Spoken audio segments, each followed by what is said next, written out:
Hello and welcome back, ladies and gentlemen, to another Historical Humans Reacts. And on today's episode, archaeologists discover how a 6,000-year-old Spanish structure was built with stones heavier than its Stonehenge.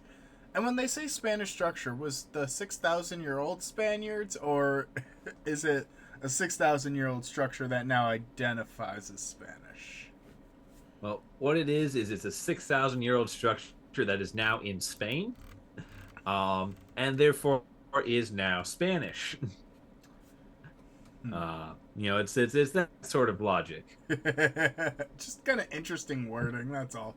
But what it is Yeah. it's a megalithic burial mound in Spain that was built using advanced engineering 6,000 years ago, with stones weighing several times more than any used to make the iconic Stonehenge.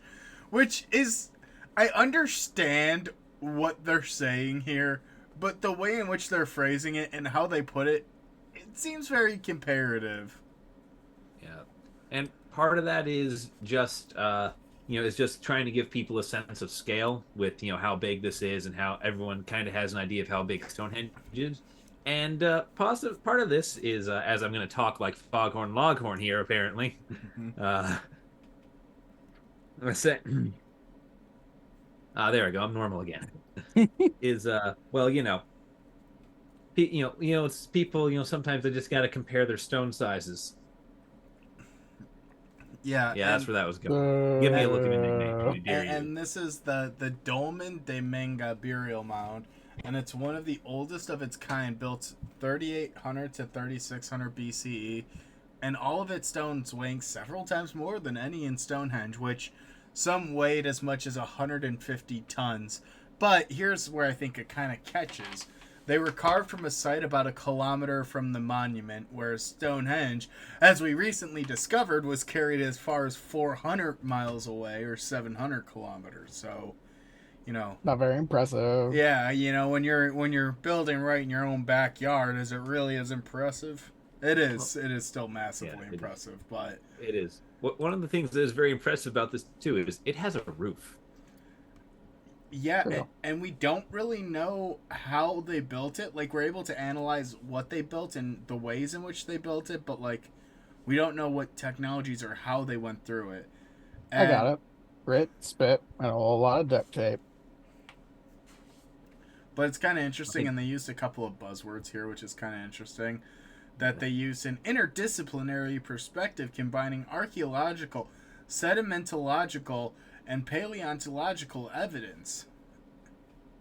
Got a few more articles in there for you. Yeah, how much like scientific validation are you trying to get here? Because one, interdisciplinary, aka collaborative. They worked with other listen, people, and they worked with archaeologists, dirt people, and old dirt people. listen, Wow. listen. I've just not seen a sentence that academically punchable outside of JSTOR. Okay, like that scare me. Oh, I fear no man, but that scare me. and the the article that was published in Scientific Advances states that it was built using advanced knowledge in the fields of geology, physics, geometry, and astronomy, enabling to stand on its feet for almost 6,000 years old. And it's effectively a stone building that's held up by stone pillars, which is very impressive. They're stones made 100 tons each, and they basically said that they dragged the rocks to the site by wedging each tightly using counterweights and rams, and that they're placed at a slight angle using levers, indicating that they had early knowledge of geometry. So these Stone Age nerds use math and logic and science to build these, which I very much have always said from the get go. I think humans generally are pretty dumb creatures because we consistently and constantly always will do the exact same things. It doesn't matter what period of time or what culture, humans will always do the exact same thing. And the biggest part of it is we will just build big shit. It doesn't matter what for or what it's about. We just always have this grandiose ideal and build big shit. And this is big shit. This is massive. This is a grand undertaking, and it is one of the like most stereotypical human things. Like, if we ever meet external species, this is going to be one of those things. If like, With like big rock. yeah, seriously, and it's incredible to me because I saw a grand Stone Age dolmen as well in Newgrange in Ireland. That's very similar, where they stacked thousands of tons worth of rock on top of each other and just built a big thing. And they basically placed massive capstones over the pillars to build the roof over it. And it basically fit interlocking, so they carved it to a T as well. And it's just kind of cool because it shows that they did studies with the rocks. They looked at how the rocks would actually hold together. They placed it at such a cool way. And Yeah. I don't know.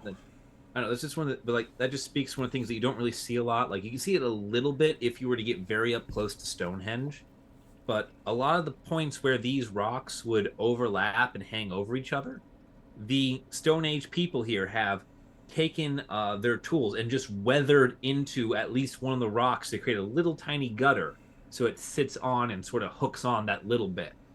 Yeah, like Stone Age, all those stones interlocked on top of each other. The upright ones had little bulbs on the end, and then the ones that laid across had little indentations carved into them, so they would interlock and hold together. Yep. And just use gravity and their weight to perfectly tie them together. Yeah, and just that's just one of the things that like the level of technical skill involved in this that gets overlooked, because people just think that like they're just sitting flat on each other, held together by like gravity.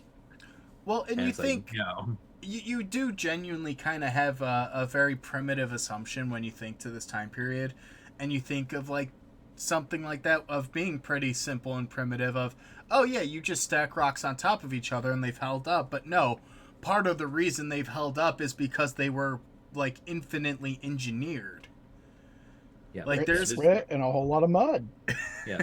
This is arguably the world's earliest pressure lock, because that's effectively what they're doing with the weight of the stone going into these points. It just, there's a level of engineering and a level of ingenuity in this that I think goes overlooked, and that truly is remarkable, especially as humans as a species, because we very much have a recency and moderncy bias where we think, oh yeah, megalithic building or mega building has only really come since the Romans. But in reality, a lot of cultures all over the world independently just build big shit. It's just fun. Like, we do that. We carve our names into it. We carve graffiti. Like, we carve phalluses into everything. It doesn't matter what culture. It's just the infinite phallus theory. And on that note, thank you guys for watching. I got really pulled away. We'll see you in the next one.